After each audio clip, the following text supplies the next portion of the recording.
J'étais là au moment de la sortie des classes, entre 16h30 et 18h, et je voyais ce que les enfants mangeaient, ce que leur maman leur donnait à manger pour leurs 4 heures. Et j'ai été horrifié par ce que l'on leur donnait à manger. Du pain, des gâteaux, des viennoiseries, voilà. Aucun enfant n'avait de fruits. Et les mamans ont une responsabilité, alors il faut les interroger. Pourquoi vous ne donnez pas du don? Là, on est en période des vendanges. Pourquoi vous, enfin peu importe.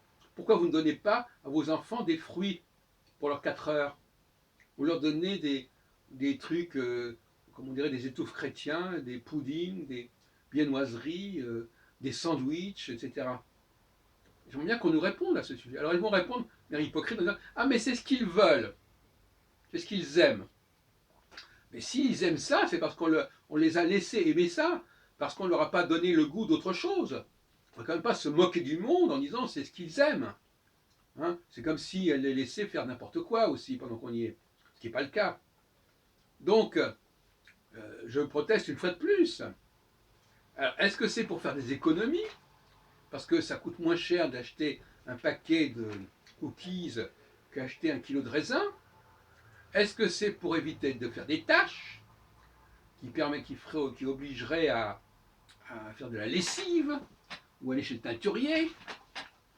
euh, Est-ce que c'est pour ne pas se salir les mains ou ne pas salir les livres?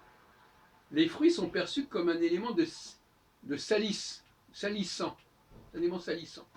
Donc on va éviter le fruit. Eh bien, moi, alors que à Paris, on a la chance d'avoir même ce qu'on appelle des marchands à la sauvette. Enfin, dans tous les coins de rue, à toutes les stations de métro, il y a des gens qui proposent pour 1 euro, 1,50 € quelques fruits. Donc on a cette chance-là. Et finalement, on s'aperçoit que les gens n'en profitent pas. Et ils ont pris de mauvaises habitudes, il faut dire les choses comme elles sont. Alors, il faudrait savoir ce qu'on veut. Hein. Euh, le fruit apporte une satisfaction au corps, une légèreté au corps, alors on dirait que certains fruits donnent la colique, et que le pain, bon, lui, il risque pas, etc. Il y a tout d'arguments comme ça.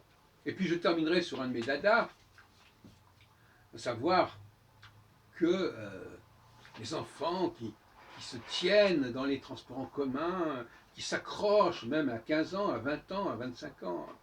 Voilà, ils s'accrochent, tout le monde est accroché. Regarde, c'est amusant, il faudrait faire un film là-dessus, c'est assez comique.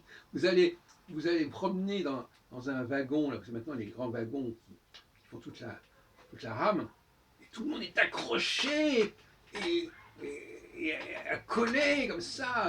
Il faut surtout se protéger parce que, vous comprenez, on risque de perdre l'équilibre, on risque de tomber, etc. Mais là encore, ce sont les mamans qui sont responsables de cela, qui mettent dans leur tête, dans la tête des enfants, qu'on n'a pas d'équilibre à chercher. Au lieu de leur apprendre, c'est un sport en fait, à rester en équilibre dans un wagon ou dans un autobus, eh bien, on leur dit accrochez-vous.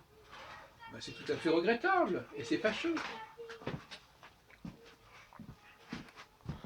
Ils ne développent pas le sens de l'équilibre.